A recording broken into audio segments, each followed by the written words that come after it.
नमस्कार. विज्ञानयात्री अलेसॅंद्रो व्होल्टा यांचे जीवनचरित्र आणि त्यांचे वैज्ञानिक योगदानासंदर्भात आपले संवाद साधण्याचा हा एक प्रयत्न आहे. अशा महत्त्वपूर्ण विषयासाठी कृपया चॅनलला सबस्क्राईब करा. आपली मते आणि सूचना कमेंट बॉक्समध्ये लिहा. अलेसॅंद्रो व्होल्टा हे इटली देशाचे भौतिकशास्त्रज्ञ, इलेक्ट्रिसिटी आणि विद्युत घट म्हणजे इलेक्ट्रिक बॅटरी यांचा शोध या वैज्ञानिक कार्यासाठी ते सर्व परिचित आहेत. व्होल्टाच्या बॅटरीमुळे इलेक्ट्रॉनिक्सच्या क्षेत्रांची पाळंमुळं रोवली गेली. यातूनच मग पुढे इलेक्ट्रोकेमिस्ट्री, इलेक्ट्रोमॅग्नेटिझम यांच्यातले अनेक प्रयोग करणे शक्य झाले. एकूणच गॅल्व्हनीच्या संशोधनाला सगळीकडे जाता जाता उल्लेख केला जातो, तर व्होल्टाच्या कामगिरीचा वापर नंतर तारायंत्र, टेलिग्राफ, दूरध्वनी, टेलिफोन आणि बिनतारी म्हणजे वायरलेस या यंत्रणांच्या संबंधित तंत्रज्ञानाच्या संशोधनात होणार होता. विजेची निर्मिती त्या बेडकाच्या शरीरात होत नसून तिचा उगम दुसरीकडे होतो हे दाखवून देण्यासाठी त्यांनी जंग पछाडले. त्यासाठी त्यांनी एक उपकरण तयार केले. त्यात चांदी आणि जस्ताच्या धातूचे बरेच तुकडे घेतले. या तुकड्यामध्ये त्यांनी ओलसर कार्डबोर्डच्या तबकड्या बसवल्या आणि एका जिवंत बेडकाच्या शरीरातून त्या उपकरणाच्या सहाय्याने वीज सोडली, तर तो बेडूक थरथर लागला. गंमत म्हणजे यात कुठेही लेडन जारचा म्हणजे तात्कालीन बॅटरीचा वापर नव्हता. याचाच अर्थ म्हणजे त्या जिवंत बेडकाच्या शरीरात कुठली तरी अगदी कमी ताकदीची वीज होती आणि ते जेव्हा जास्त ताकदीच्या बाहेरच्या धातूच्या बॅटरी सदृश्य उपकरणाला त्या प्राण्याचा थेट स्पर्श झाला तेव्हा ती बेडका शरीरातली वीज त्या सर्किटमध्ये गेली आणि त्यामुळे त्याच्या पायाची थरथर झाली. यानंतर व्होल्टाने स्वतःवरही प्रयोग केले. त्यासाठी त्याने आपल्या तोंडात एक चांदीचा चमचा धरला. मग त्या आपल्या जिभेच्या पुढच्या टोकावर एका पत्र्याचा तुकडा ठेवला. मग त्याने तो तुकडा मागे असलेल्या चमच्याला जोडताच त्याला एक घाणेरडा वास आला.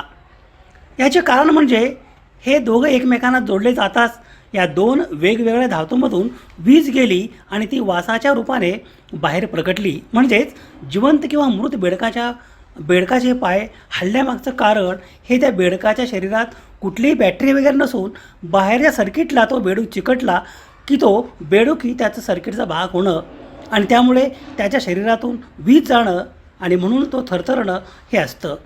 अशा अतिशय महत्त्वाचा निष्कर्ष त्यांनी काढला. त्यामुळे ॲनिमल इलेक्ट्रिसिटी वगैरे बंडल प्रकार असतात हे त्यांनी दाखवून दिलं. दोन धातू जवळ आणले आणि त्यांच्यामध्ये ओलसरपणा असला की वीज तयार होते हे व्होल्टाच्या लक्षात आले होते. हा निष्कर्ष सनसनाटीच होता. त्यातच तर आपण आजही वापरत असलेल्या बॅटरीचीही मुळं होती. त्याच्या या निष्कर्षामुळे इटलीतील सगळ्या बेडकांनी सुटकेचा निश्वास सोडला. गॅल्व्हनीच्या या दरम्यान मृत्यू झाला होता. त्यानंतर एका वर्षाने म्हणजे 20 मार्च 1800 या दिवशी व्होल्टा यांनी लंडनच्या मानाच्या द रॉयल सोसायटीचे सचिव सर जोसेफ बँक्स यांना पत्र लिहून आपल्या गॅल्व्हनीबरोबरच्या वादावर कायमचा पडदा टाकण्यात आपल्याला यश आल्याचं कळवलं. त्यासाठी आपल्या उपकरणात ठराविक पदार्थ विशिष्ट असून प्राण्यांच्या शरीरात वीज तयार होते वगैरे सगळे चुकीचे असल्याचे त्यांनी दावा केला. अर्थातच व्होल्टाचे मत काही प्रमाणात बरोबर होते. त्यांनी तयार केलेल्या त्या काळात व्होल्टाईक पाईल म्हणून ओळखल्या जाणाऱ्या या उपकरणालाच आपण आज सगळीकडे वापरत असलेली बॅटरी म्हणून ओळखतो. अलेसॅंद्रो व्होल्टा यांचा जन्म दिनांक 18 फेब्रुवारी 1745 रोजी इटली देशातील लोंबार्डी प्रांतातील कोमो येथे झाला. 14व्या वर्षापासूनच त्यांना भौतिकशास्त्रामध्ये रस निर्माण झाला. त्या काळातील शिक्षणामध्ये धार्मिक शिक्षण आणि कायदा, औषधशास्त्र, लॅटिन भाषा, मन आणि बाह्य जगाविषयी तत्त्वज्ञान हे विषय समाविष्ट होते. कोणत्याही संशोधकाच्या निर्मितीमागे त्याच्या परिश्रमाबरोबरच त्याच्या सभोवतालच्या समाजाचे वातावरण आणि सामाजिक इतिहास कारणीभूत असतात. न्यूटननंतर 18व्या शतकात भौतिकशास्त्रातील प्रयोगांना सुरुवात झाली होती. जॉन देसग्लियर या ब्रिटिश संशोधकाने सन 1742च्या ग्रंथामध्ये विद्युत प्रवाह काच व ॲम्बर यातून वाहत नाही असे मत मांडले होते. सन 1746मध्ये म्युशनब्रेक या डच संशोधकाने लायडेन विद्यापीठात लायडेन जारचा शोध लावला.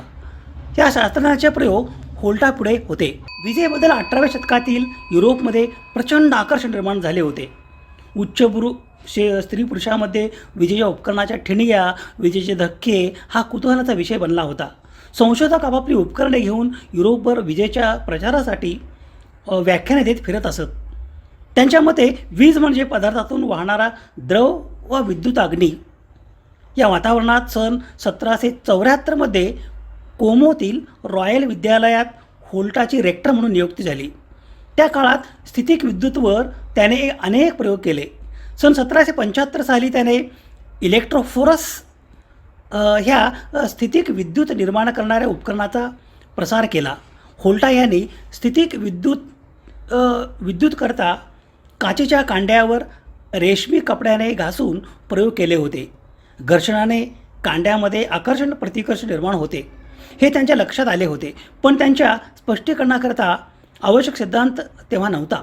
त्यामुळे त्यांचे प्रयोग आणि उपकरण बनवण्यापुरतेच मर्यादित होते. डाल्टन यांनी अणुसिद्धांत तोपर्यंत मांडला नसल्यामुळे व्होल्टा याचे संशोधन हे शास्त्रीय सिद्धांतावर आधारित नव्हते, कारण तर शास्त्रीय सिद्धांत तेव्हा अस्तित्वात नव्हते. व्होल्टा यांची उपकरणे केवळ अनुभवजन्य विज्ञानावर म्हणजे एम्पिरिकल सायन्स या आधारावर बनवलेली होती. पदार्थ विद्युतदृष्ट्या उदासीन व अणूंचे असतात. त्यांच्यावरील प्रभारांचे संतुलन बिघडल्यावर त्यांच्यावर धन व ऋण प्रभार निर्माण होतो ही 21व्या शतकातील शालेय पुस्तकातील माहिती तेव्हा ज्ञातच नव्हती. सन 1776 साली व्होल्टा यांनी मिथेन वायूचा शोध लावला. 1778 साली त्यांनी संधारित्रांचा म्हणजे कॅपॅसिटरचा शोध लावला. 1779 साली ते पायफिया विद्यापीठामध्ये भौतिकशास्त्राचे प्रमुख झाले. सन 1782 साली त्यांनी पॅरिसमध्ये आपले प्रयोग लव्हाझियर आणि लाप्लास यांना दाखवले. याच सुमारास स्थितिक विद्युत आणि आकाशजन्य विजेवर युरोप आणि अमेरिकेत चालू होते. बेंजामिन फ्रँकलिन यांनी यापूर्वीच कडाडणाऱ्या विजेमध्ये पतंग उडवून त्याचे एक टोक लायडेन जारमध्ये सोडले होते. लायटनिंग रॉडचा त्यांचे प्रयोग यशस्वी झाले होते. त्यातूनच त्यांनी कोसळणाऱ्या विजेला काचेच्या जारमध्ये साठवणीचा प्रयत्न केला होता. सन 1791 साली गॅल्व्हनीने बेडकावर प्रयोग करताना असे मत मांडले की बेडकाच्या पायांना वेगवेगळ्या धातूंच्या पट्ट्यांचा स्पर्श झाला की त्यातून विद्युत निर्मिती होते आणि बेडकाचे पाय दूर होतात. गॅल्व्हनीने त्या विजेला प्राणी विद्युत हे नाव दिले, पण व्होल्टाच्या मते त्या बेडकाच्या पायातून दोन धातूंच्या स्पर्शामुळे विद्युत प्रवाह पूर्ण झाला होता.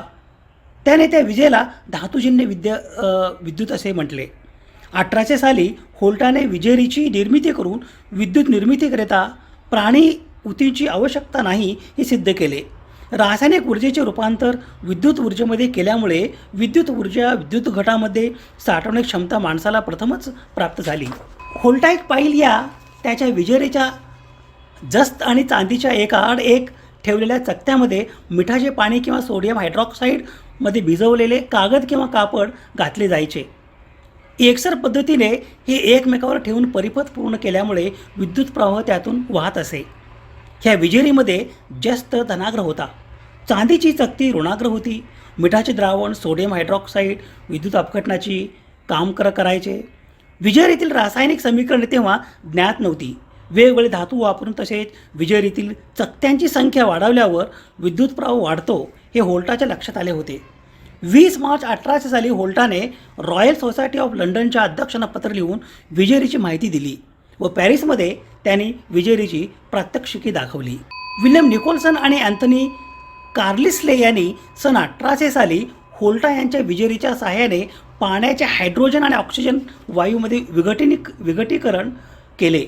परिणामतः पुढील काळात रासायनिक विघटीकरणाचे तंत्रज्ञान विकसित होऊन विद्युत रसायनशास्त्राचे नवे क्षेत्र निर्माण झाले.